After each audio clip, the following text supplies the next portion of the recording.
On March 31st, 1905, the German Kaiser, Wilhelm II, surprised the world with an unscheduled appearance at the ancient Moroccan port city of Tangier. The French had been getting more and more deeply involved in Moroccan affairs, and it was an open secret that they were interested in adding one of the last few independent states in Africa into France's colonial empire. And it was no secret that the Kaiser had made his appearance in Morocco to foil French ambition. The Kaiser's visit was the throwing down of a gauntlet. Afterward, one German foreign ministry official wrote, "There will be moments of tension before this business is over." That was an understatement. Welcome to the history of the 20th century.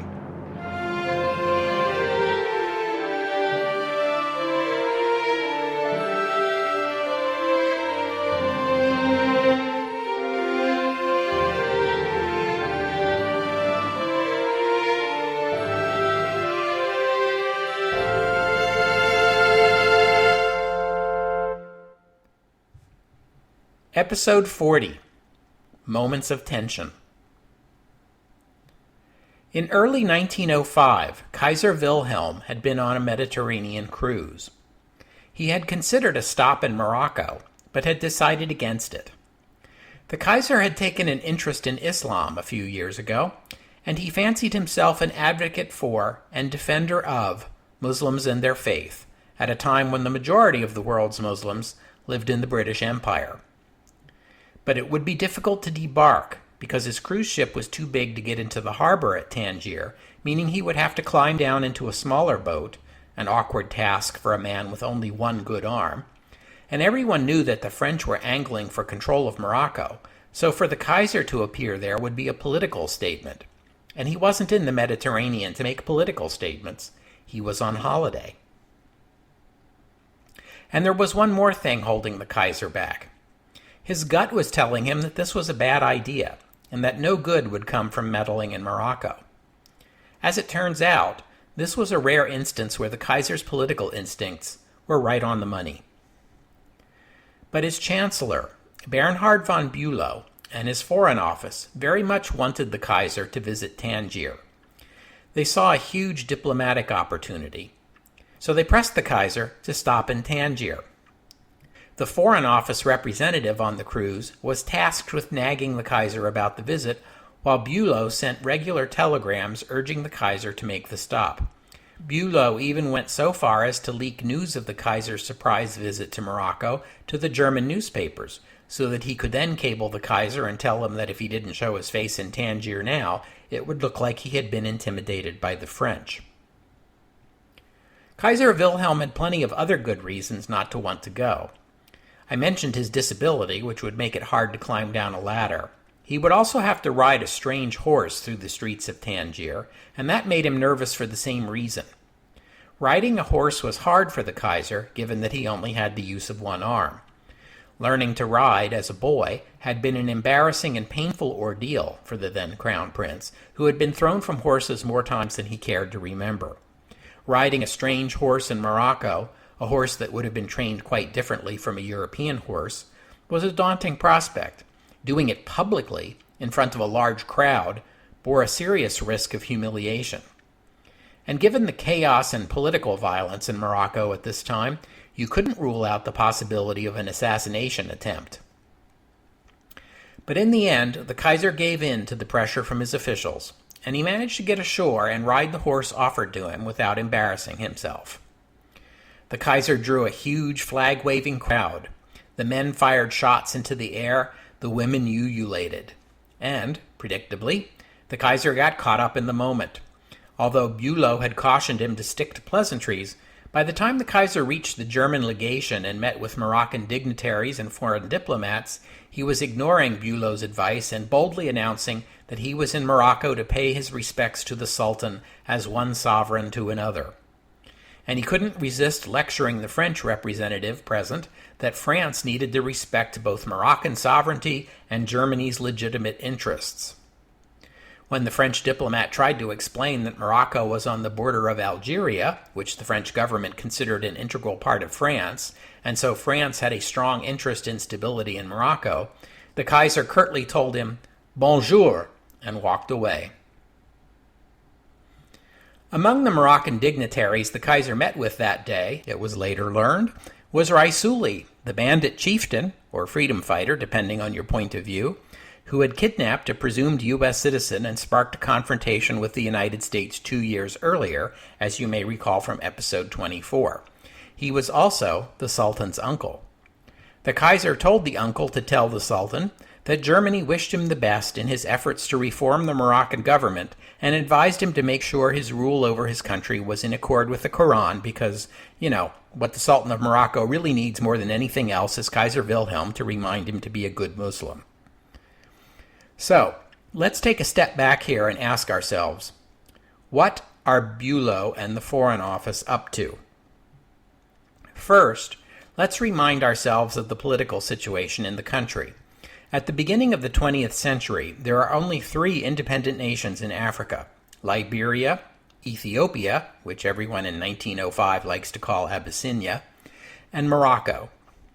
The Sultan of Morocco is the now 28-year-old Abdelaziz, whose incompetence at managing the affairs of his country was matched only by his inability to balance his own checkbook.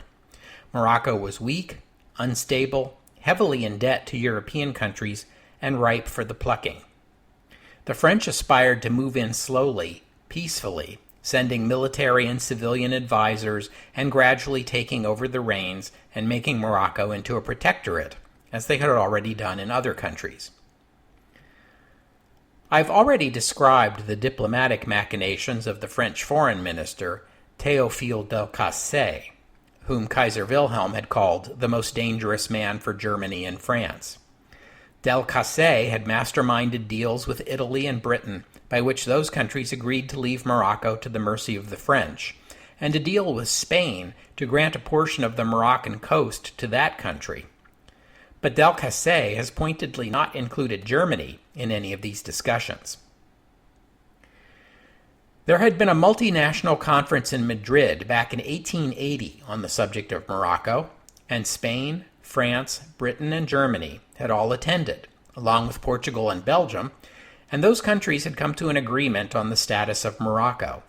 And that's the reason why France has been so secretive in its moves against Morocco, because technically what she is doing is breaking that agreement. So Germany, as the only major power that was a party to the Conference of Madrid, but who has not been consulted by the French as they set about rewriting the agreement, has a legitimate complaint here. But of course, there's much more going on than the fate of Morocco. Recall that to the Germans, the new Entente Cordiale, on top of the old Franco-Russian alliance, is beginning to look a lot like the encirclement of Germany. And Théophile Delcassé is looking like the mastermind. But the ongoing Russo-Japanese war is draining Russia. Remember that Russia has just suffered a shocking defeat at the Battle of Mukden, just a couple of weeks before the Kaiser made his visit to Tangier. Now is the time for Germany to throw its weight around. The French government knows it can't win a war with Germany if Russia is sidelined, the reasoning went, and so the French will have no choice but to back down. The new Entente with Britain wasn't going to help them. The German government, for some reason, believed that if France's underhanded attempt to take control of Morocco in violation of the Madrid Agreement were exposed, Britain, which had also signed the Madrid Agreement, could be shamed into abandoning France. This would leave France isolated, humbled before Germany, and resentful of the British, which would have the fringe benefit of undermining the Entente and demonstrating to France that she better deal with Germany or else. Don't look to the British to bail you out. And speaking of fringe benefits, there was also the problem of Italy. You may recall that Italy was officially part of the Triple Alliance with Austria and Germany, but for the past couple of years she has been cozying up to France, much to the dismay of her alliance partners. The humbling of France would have the added bonus of demonstrating to the Italians that their alliance with Germany was far more important and valuable than any agreement with the French. The French Prime Minister, Maurice Rouvier, met with his army and finance ministers to discuss the state of French military preparedness. They told him bluntly that the army had no supplies or equipment, no money to buy any, and morale was still very low in the wake of the Dreyfus affair. Rouvier was close to panic. The national morale was hardly any better. Half the country was still furious with the other half. Rouvier believed that a war with Germany now would likely mean a collapse as humiliating as in 1870, and probably the overthrow of the Third Republic to boot. The Germans kept up the pressure. They sent more officials to Morocco to negotiate German loans, which would dilute French influence in the country.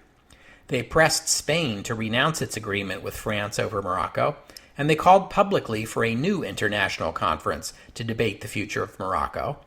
And German diplomats in Paris privately let the Prime Minister know that Germany wanted Delcasse out of the foreign ministry and out of the French government. As Germany increased the pressure on France, French foreign policy came under attack in the Chamber of Deputies. The French socialist leader, Jean Jaurès, attacked Delcasse, arguing that it was France's imperialist policy toward Morocco, not the Kaiser's visit, that had triggered the crisis, and that Delcasse was escalating tensions by refusing to negotiate with the Germans. This domestic political criticism forced Delcasse to invite the Germans to bilateral talks on Morocco, but Chancellor Bülow, sensing French weakness, refused bilateral talks and insisted on a full multinational conference like the one in 1880 to work out the future of Morocco. In June of 1905, Rouvier bowed to German pressure and forced Delcasse out of the government. He took over the foreign ministry portfolio himself and represented France in negotiations with the Germans, and in July agreed to the conference the Germans were demanding. The conference would begin in January 1906 in the Spanish port city of Algeciras, which English-speaking people usually call Algeciras, and which lies just across the Strait of Gibraltar from Tangier, which seems appropriate. By the way, if you are hearing the name Algeciras and thinking, that reminds me of Al Jazeera, the Qatar-based satellite TV network, well, you're right, it does. And that's not a coincidence. Al Jazeera means the island, or the peninsula in Arabic, and Algeciras was called Green Island during the 700 or so years it was under Arab rule, and the name stuck.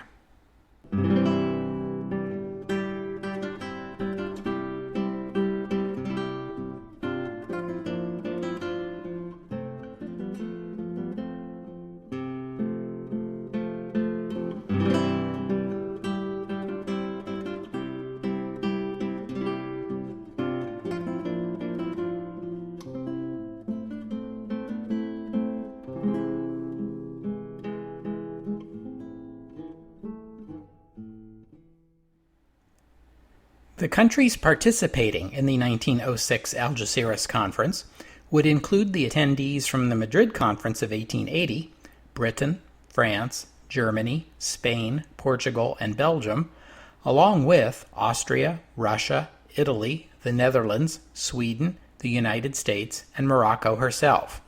It was going to be a big deal. So far, everything was working out to Bülow's satisfaction.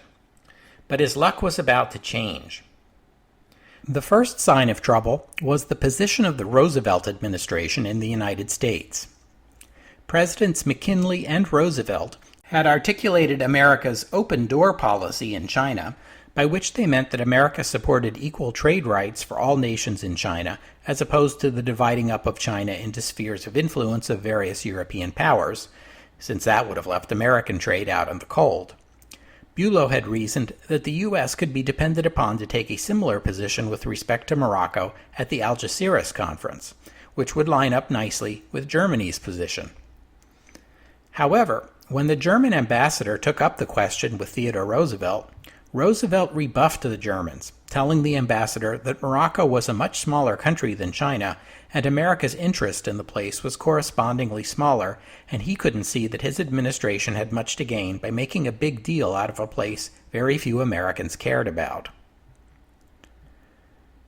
The British government also had concerns that the U.S. would support the German position, but Roosevelt laid those to rest when he told a British diplomat that Kaiser Wilhelm's foreign policy was one of violent and wholly irrational zigzags.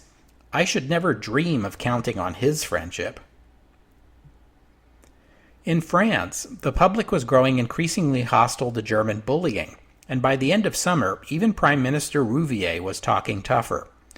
Besides the public support for a harder line against Germany, the French government was also getting private diplomatic assurances from the British government that Britain stood by its agreement to support French ambitions in Morocco.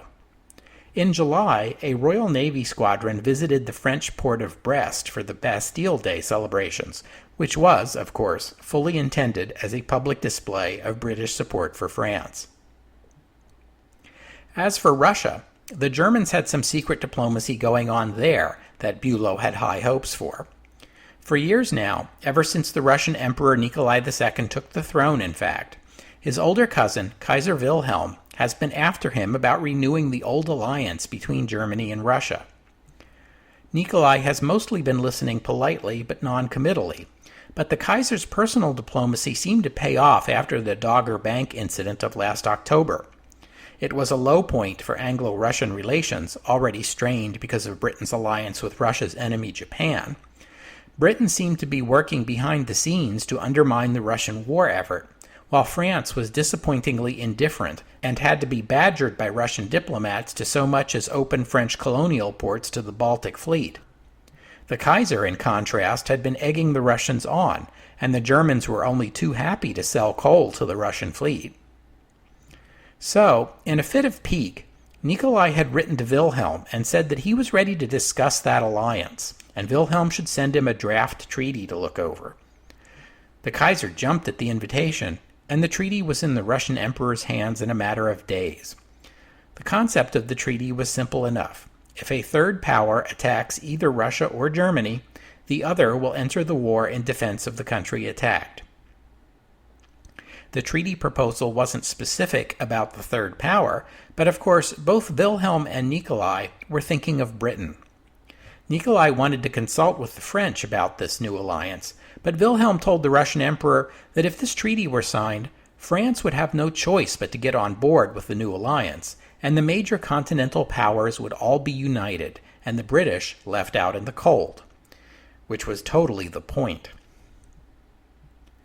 But there were unanswered questions, most of all about Germany's alliance with Austria and Russia's alliance with France.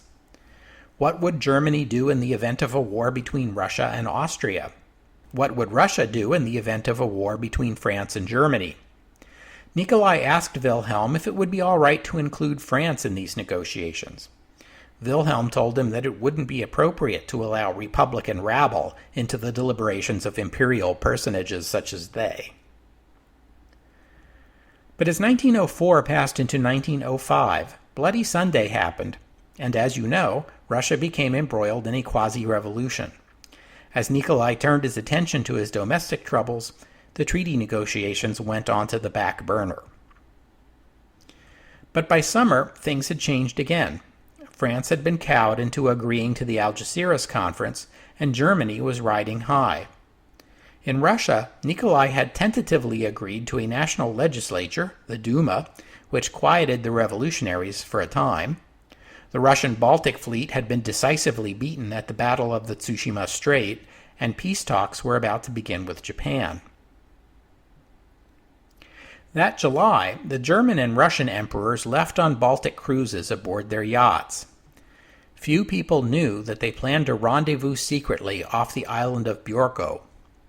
Wilhelm came over to the Russian emperor's ship and listened sympathetically while Nikolai went on about how the new Anglo-French Entente was nothing less than a conspiracy against Russia. Wilhelm told Nikolai that he had the remedy for that little problem and pulled out another copy of his proposed treaty. Nikolai took the treaty, flopped into a chair, and began to read it. The Kaiser stood by nervously, sweat dripping down his back, trying not to let his anxiety show. At last, Nikolai said, "Excellent." Wilhelm handed him a pen, and the treaty was signed. Kaiser Wilhelm was overjoyed. With this alliance done, Austria and Italy would have to come on board too, and Sweden. France would have no choice but to join in, and who knows, perhaps even the Japanese or the Americans. The Kaiser was the only one who was overjoyed. His chancellor, Bernhard von Bülow, reacted by tendering his resignation. The Kaiser had made a change in the treaty to make it more palatable to Nikolai. He had agreed to limit the scope of the alliance to Europe. But as far as Bülow was concerned, that made the alliance all but worthless. To Bülow, the most important benefit of the alliance with Russia was Russia's ability to put pressure on the British Empire in India or the Far East. A Europe-only alliance meant little.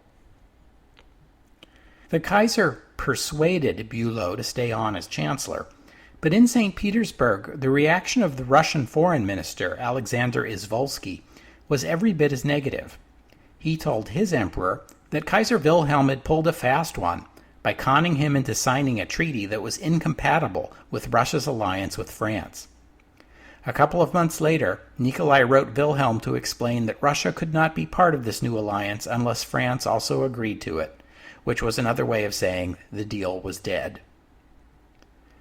Meanwhile, the constitutional reforms Nikolai had had to agree to in order to end the revolution of 1905 included reduced censorship of Russian newspapers.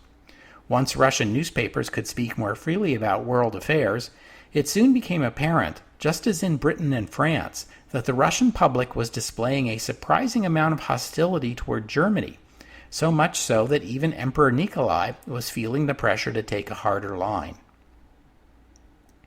And speaking of pressure, the Russian economy was in a shambles following the war with Japan. She desperately needed foreign investment to get the machinery moving again. When the Russian government approached the French for reconstruction loans, the French government told them they would have to wait until after the Algeciras conference, implying that French money was contingent on how Russia voted at the conference. The Russians also sounded out the Germans about loans, but Wilhelm was in a snit about the rejection of his treaty, and, proving once again that the Kaiser never misses an opportunity to miss an opportunity, he decreed that Russia would get no German money.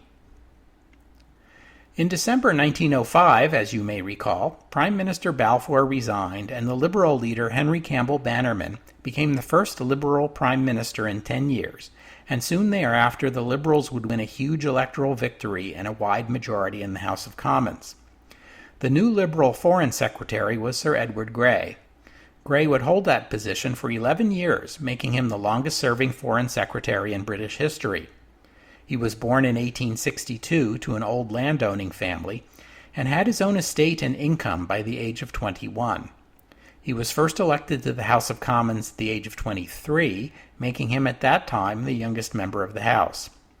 He served as parliamentary undersecretary to Lord Rosebery when Rosebery was Foreign Secretary during the last Liberal government of 1892 to 95.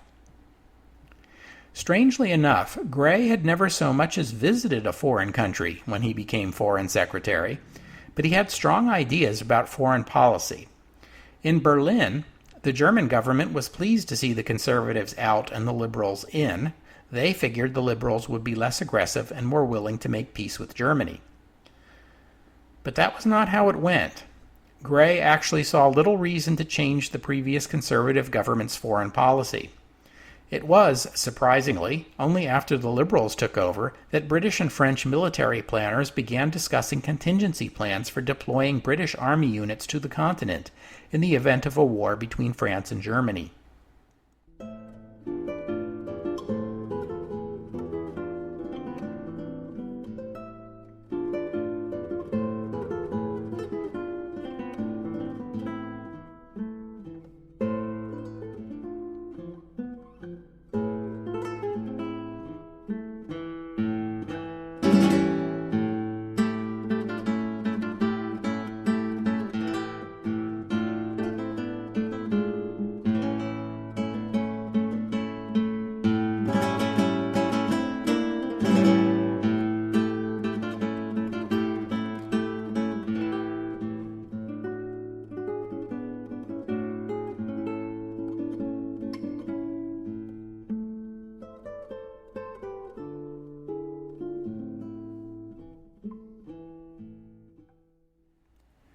The conference in Algeciras opened on January 16th, and it became clear almost at once that the Germans had no support. The net result of Germany's diplomatic maneuverings of the past year was to make it all too apparent that Germany was deliberately picking a fight with France. Britain and Russia strongly supported France. So did Spain. Germany's attempts to pry Spain away from France had come to nothing. Italy remained non-committal, while the U.S. pressed the Germans to find a compromise. Only Austria and Morocco supported the German position publicly, although even Austria was privately telling the Germans the same thing the Americans were. For God's sake, cut a deal and end this thing already. As for the poor Moroccans, they had seen the conference as a sort of international court that was calling France to account for its conduct in Morocco, and they were fully expecting the French to get a reprimand for bullying the Moroccans. To their dismay, what they learned was that most of the world was more than willing to see France take control of their country.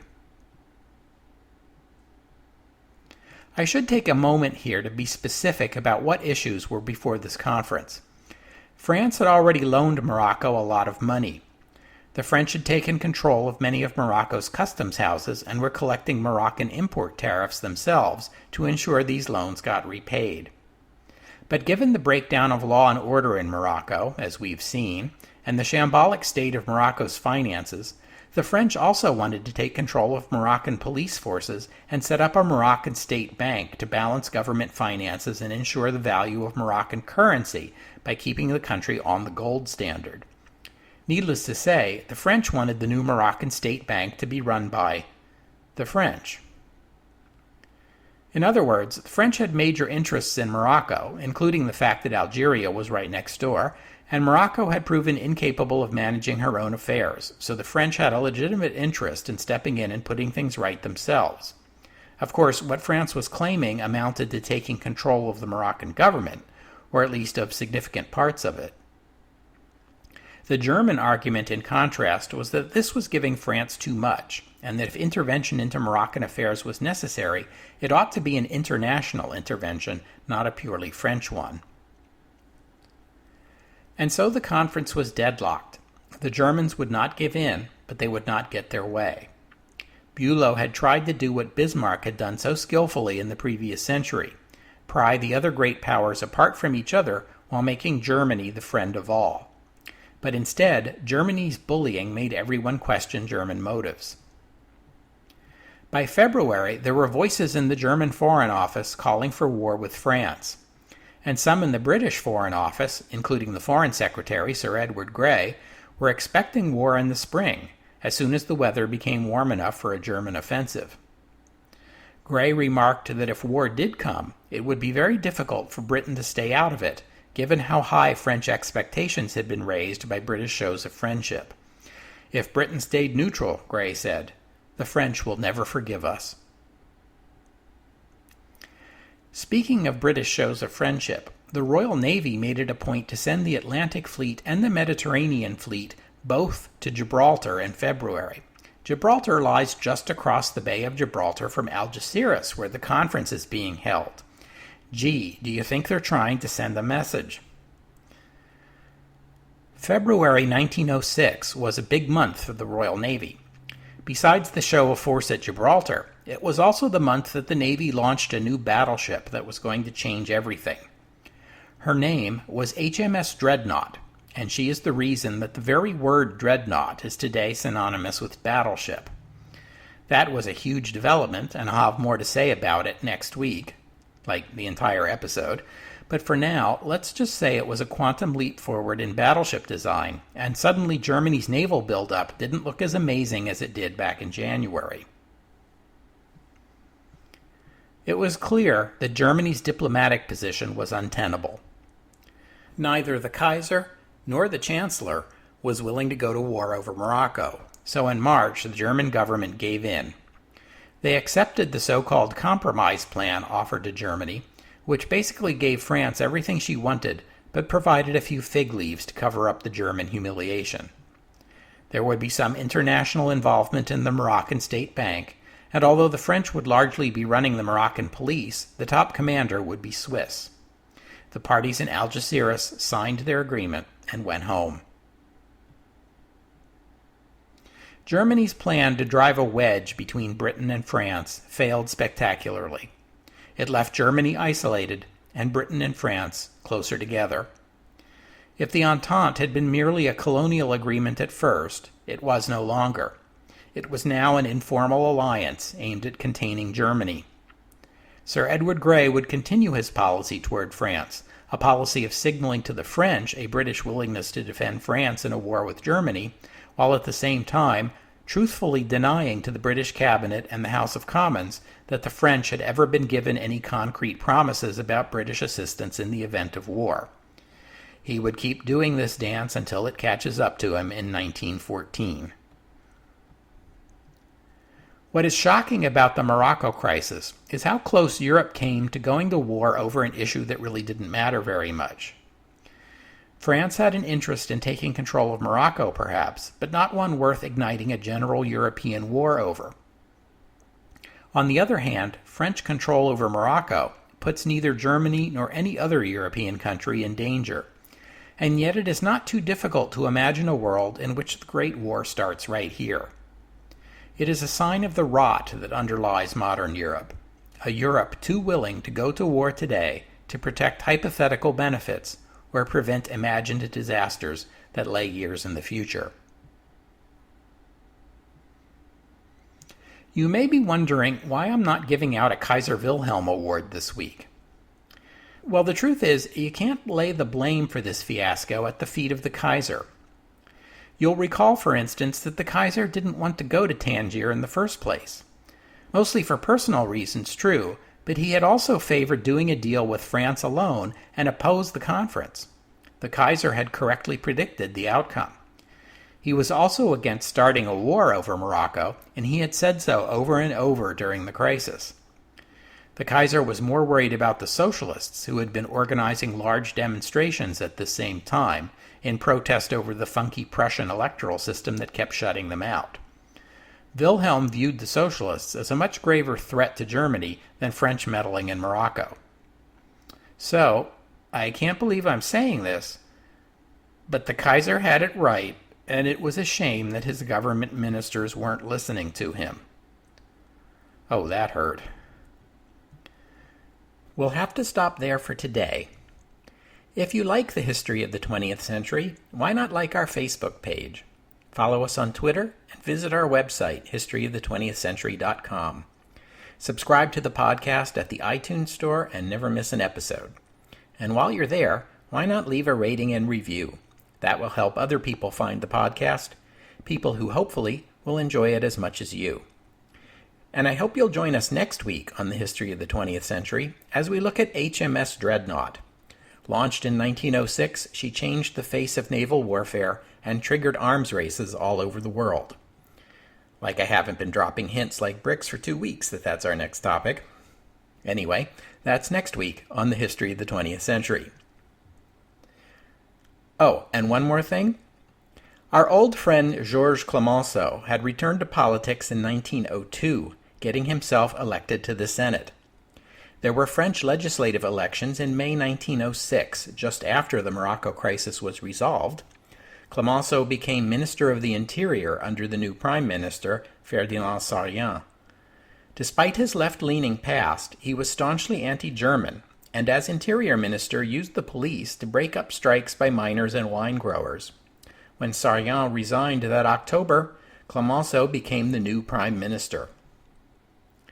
As for his move from left to right politically, Clemenceau famously explained it by saying, "A young man who isn't a socialist hasn't got a heart. An old man who is a socialist hasn't got a head." A sentiment which has been repeated ever since, although frequently misattributed, often to Winston Churchill.